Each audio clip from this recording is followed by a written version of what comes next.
अगर आप मेरे सामने बैठे रहेंगे तो आपके अंदर समझ लीजिए कुछ भी डिसअलाइन होगा ना, तो उसकी एज इट इज़ फीलिंग आ जाएगी, कैप्चर हो जाएगी, उसके लिए कुछ करना नहीं पड़ता है।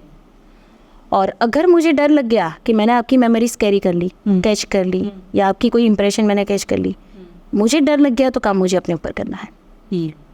I can't blame you for anything. अब कई बार नकारात्मक लोग भी आके सामने बैठे हैं, तो प्रश्न मेरा ये होता है कि तूने इस व्यक्ति को अपनी फ्रीक्वेंसी में एंटर क्यों किया, तूने क्यों मैनिफेस्ट किया, तूने क्यों अट्रैक्ट किया? या तो कोई लेसन लर्न करना है, या कोई पुराना हिसाब कंप्लीट करना है, या फिर तेरे तुझे उसको कुछ देना रहेगा। इसके अलावा तेरे सामने कोई आके बैठ नहीं सकता है। इतना स्ट्रांग बिलीफ चलता है। तो ये 2 सूत्र मैं सबको देती हूँ, पिंडे दे ब्रह्मांडे यथा दृष्टि तथा सृष्टि।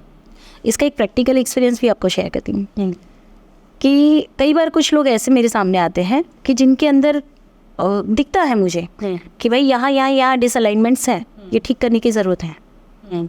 अब यहाँ पे मेरे लिए तो कोई लेसन बचे नहीं कि मेरी दृष्टि खराब है इसलिए मुझे उसमें दिख रहा नहीं। अब मेरा टास्क, मेरा होमवर्क मैंने खूब कर लिया है, तो मेरे अंदर वो दृष्टि नहीं है कि उसमें खराब दिख रहा है, पर मेरी दृष्टि से मैं उसको ठीक कर सकती हूँ। कैसे? मेरी दृष्टि में अगर मैं उस पिक्चर को बदल पाई तो वहाँ उसकी कॉन्शियसनेस में बदलाव आ जाते हैं। ओके, मतलब जैसे अगर आपको कुछ लग रहा है कि कुछ है तो आप बस सिर्फ देखते हैं और वो ठीक हो जाता है, वैसे हो? नहीं, सिर्फ देखते नहीं, पूरा पिक्चर बदलने के लिए टाइम लगता है। ओके, कितना टाइम लगता है इसमें? बिकॉज ये बहुत नया है, मैंने पहली बार सुना है। कितना टाइम लगता है? देखो, उसमें भी सामने वाले की एक योग्यता भी होती है। अगर बच्चे को गाड़ी चलानी नहीं आती और मैंने गाड़ी दे दी तो एक्सीडेंट कर दे, तो वो भी एक फैक्टर होते हैं। पर यथा दृष्टि तथा सृष्टि, यानी जो चीज़ मेरी दृष्टि में आ जाएगी वो सृष्टि का हिस्सा बन जाएगी। ये फॉर्मूला काम करता है। तो ये सिद्धियाँ होती थी पहले के जो एंशिएंट हमारे ऋषि मुनीस होते थे, उनकी दृष्टि में वो चीज़ होती थी कि वो दृष्टि में ही उतना क्रिएशन कर लेते थे जिससे सृष्टि में क्रिएशन होता था। तो ये विजडम है जो जागृत होती है सबके अंदर। अब माँ है और अपने बच्चे को देखती है और बच्चे को लगता है ये पढ़ नहीं रहा है, फेल हो जाएगा, उसकी जो बिलीफ सिस्टम है वो बच्चे को फेल कर रही है। जबकि माँ देखना शुरू कर दे कि मेरा बच्चा थोड़ा सा ही पढ़ रहा है पर कहीं तो निकल जाएगा, वो देखना शुरू कर दे, उसकी दृष्टि में आ जाए कि वो निकल जा रहा है, हो जाएगा। मैनिफेस्टेशन का लॉ भी तो ऐसे ही काम कर रहा है ना, काम करता है कि आप जब देख लेते हैं चीज़ें घट रही है, हो रहा है, हो गया, और आपको विश्वास आ जाता है तो वो चीज़ आपके सामने है। तो वो दृष्टि का सिद्धांत है कि आपकी दृष्टि में जब वो चित्र बन गया ऑटोमेटिकली वो आपके सामने होगा। इसका प्रैक्टिकल एक्सपीरियंस मैं कहती हूँ, जब हम हिमालयाज़ की ओर आए तो सिर्फ ट्रैवलिंग चल रहा था हमारा, और हमारा ये नहीं था कि हम यहाँ बस जाएंगे, सोचा भी नहीं था। और बहुत स्ट्रॉन्ग आवाज़ आ गई कि अब आपको वापस जाने नहीं देंगे, आपको रुक जाना है। तो अंदर से थॉट आ रहा है कि यार अनजानी प्लेस पे घर कैसे मिलेगा, हम बाहर का खाते नहीं है, किचन के साथ का चाहिए मुझे तो, और कैसे होगा सब। 1-2 दिन मैं घर ढूंढने के लिए खूब घूमी मैं वहाँ पे, पर अंदर से आ रहा है कि नहीं, ऐसे में नहीं रहना है, कुछ तो अलग चाहिए हुए। फिर थक के मैंने रात को मेडिटेट करना शुरू किया। मैंने अपने आप से पूछना शुरू किया कि मुझे कैसा घर चाहिए और मुझे क्या करना है। अंदर पिक्चर बना, क्लैरिटी आई कि इतने बेडरूम्स तो चाहिए, प्लस मुझे थोड़ा गार्डन चाहिए, मुझे गार्डनिंग करनी है, और ग्राउंड से टच घर चाहिए, मुझे 1st-2nd फ्लोर वाला घर नहीं चाहिए, 1st फ्लोर वाला घर नहीं चाहिए। हिमाचल में क्या छोटा सा कस्बा है, तो इतनी वैरायटी और इतने ऑप्शन नहीं है, और हाई राइज बिल्डिंग्स भी नहीं है, पर फिर भी नीचे ओनर रहते हो और ऊपर 2 कमरे मिल जाए, ऐसा भी नहीं चाहिए। तो रात को बैठ के मैंने उस पिक्चर को क्लियर किया कि मुझे कैसा चाहिए। मैं निश्चिंत हो गई। दूसरे दिन 11 बजे हम उस घर के सामने खड़े थे। ओके।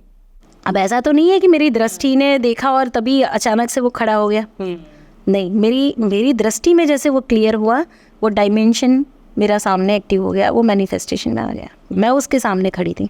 वो बना तो 3 साल पहले था, 4 साल पहले था मकान, पर मेरे सामने खड़ा हो गया। डायमेंशन के खेल है। आप इसी डायमेंशन में, इस रियलिटी में जो चल रहे हो, अनेकों डायमेंशन बदलते हैं, आपको पता भी नहीं चलता है। दृष्टि बदलने से डायमेंशन बदलते हैं। तो जैसे आप दृष्टि जो बदलते हैं, जैसे आपको कुछ लग रहा है, जैसे आपने बताया कि मुझे अगर किसी में दिख रहा है कि ओके यहाँ प्रॉब्लम है, तो ये आपको एक पर्टिकुलर टाइम चाहिए होता है या आप किसी भी टाइम पे कर सकते हैं? मेरी अब कैसा हो गया कि मैंने जैसे हम हिमालयस की ओर आ गए हैं, जी जी। तो 3 साल तो कंप्लीट आइसोलेशन चला गया।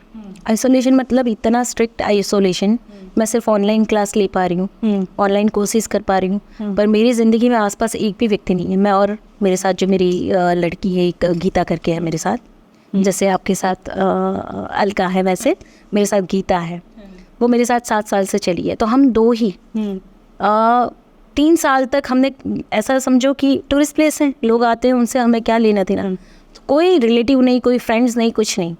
उन 3 साल के आइसोलेशन में मैंने जो मिस्टीरियस एक्सपीरियंसेस किए ना, उसमें ये सारे रहस्य समझ में आने लगे। अब मुझे 5th डायमेंशन की रियलिटी और 3rd डायमेंशन की रियलिटी, दोनों के बीच का जो डिफरेंस है वो साफ साफ दिखता है, प्लस पैटर्न्स भी साफ साफ दिखती है। जितना ट्रैफिक यहाँ नीचे चल रहा है ना, ये तो आपका भौतिक जगत का है, यानी फिजिकल बॉडी जो दिख रही है।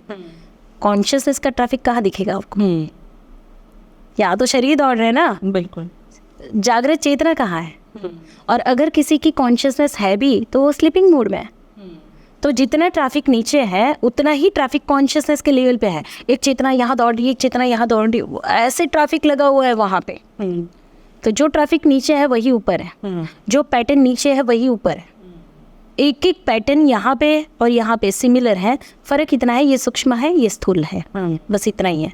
तो इन 3 सालों में जो हमें रहस्य दिखने शुरू हुए, और जो इतने पुरानी जन्मों की विजडम भी होगी, उसकी कृपा भी है, वो सब इकट्ठा होने लगा। तो फिर वहाँ से दिखना शुरू हो गया सब, कि किस तरीके से सब चीज़ें बदलती हैं, किस तरीके से काम होते हैं। इसको हम कभी भी कोई उसमें यूज़ नहीं करते हैं। ये सिद्धियाँ हैं, इसको ना शो कर सकते हो आप, हाँ। और ना ही आप अपने फ़ायदे के लिए इसको यूज़ कर सकते हो। पर इस पूरे ब्रह्मांड में कुछ भी, जैसे शिव शक्ति का सिद्धांत क्या है, आपकी मरखावा फील्ड एक्टिव हो गई, शिव शक्ति यूनियन आपका अगर हो जाता है, इनर यूनियन, कुंडलिनी असेंशन, तो ऑटोमेटिकली आपके हाथ में वो पावर, वो सत्ता दी जाती है कि क्या बदलाव लाना चाहते हो आप। अब संसार में क्या बदलाव लाना चाहते हो? यू आर को क्रिएटर। और फिर को क्रिएटर के फॉर्म में आप क्या क्रिएट करोगे? पूरे संसार को फ़ायदा होने वाली चीज़ ही क्रिएट करोगे ना। तो हमारी ज़िंदगी में हमारे पर्सनल कंसर्न्स जो है वो ख़त्म हो चुके हैं। मतलब मेरी लाइफ में मेरे पर्सनल कोई कंसर्न्स है ही नहीं कि मैं क्या कमाऊंगी, मैं कैसे रहूंगी, मेरा क्या चलेगा, कैसे चलेगा, कुछ नहीं बचा। तो अब क्रिएशन क्या होगा? जहाँ से लगेगा कि कोई व्यक्ति सामने बैठा है, खूब पोटेंशियल है, कहीं अटका हुआ है, ज़रा सा हेल्प एंड पता भी नहीं चलता है कि कहाँ से किया। दूसरा कि कर्मा बहुत पावरफुली एक्टिव होते हैं। अगर समझ लो कहीं भी मेरे अंदर से कोई अज्ञान चला गया, कोई ईगो स्टेट चली गई, या मैंने कुछ ऐसे ही चमत्कार रहस्य के उसमें कर लिया, इंस्टेंट लाठी पड़ती है, इंस्टेंट बैक मिलता है। तो सफ़र तो यही करना है, तो वो चीज़ नहीं होती है कि भाई इसका कोई शो ऑफ कर लिया, दिखा दिया, या ज़्यादा इसको चढ़ा बढ़ा के बुला दिया, ऐसा नहीं। ये सिद्धांत है, कोई भी कर सकता है। एक माँ अपने बच्चे के लिए कर सकती है, एक पत्नी अपने पति के लिए कर सकती है। हमेशा हस्बैंड वाइफ के रिश्तों में भी क्या होता है, भाई मेरे पति ऐसा नहीं करते, मेरे पति वैसा नहीं करते हैं। आप क्या देख रहे हो? अब देखिए, आप बैठे हो, आपके अंदर मल्टीपल कॉन्शियसनेस है, ठीक है। अब इस समय पे आपकी कौन सी कॉन्शियसनेस बाहर आके काम कर रही है आपको नहीं पता है, ठीक है ना। आपकी कौन सी कॉन्शियसनेस को बाहर लाना है ये भी नहीं पता है, ये भी नहीं है कंट्रोल। पर ये बाय डिफॉल्ट होता है, जैसे के साथ वैसा बाय डिफॉल्ट होता है ना। कैसा पर्सन आपके सामने होगा आप वैसे ही रिएक्ट करते हैं, तो ऑटोमेटिकली कॉन्शियसनेस स्विच हो रही है ना। तो कोई व्यक्ति नकारात्मक होकर बैठा हुआ है तो पता भी चल रहा है कि भाई अभी वो अपना एक हिस्सा जी रहा है, ड्युअलिटी है, तो एक डार्क हिस्सा जी रहा है, तो उसका लाइट हिस्सा कहीं ना कहीं तो पड़ा है ना, छुपा हुआ है कहीं। जब आपकी आंखें उसके अंदर की अच्छाई देख लेती है तो उसकी वो अच्छाई बढ़ने लगती है। ये संसार का नियम है, यूनिवर्सल लॉ है कि जहाँ जहाँ आप अच्छा देखना शुरू कर दोगे, अच्छा आपकी दृष्टि से दिखना, तो उसमें भी वो इतने बदलाव आते हैं। तो ये प्रैक्टिस का, आप जैसे जैसे प्रैक्टिस करोगे ये चीज़ें आपको नहीं लगेगी।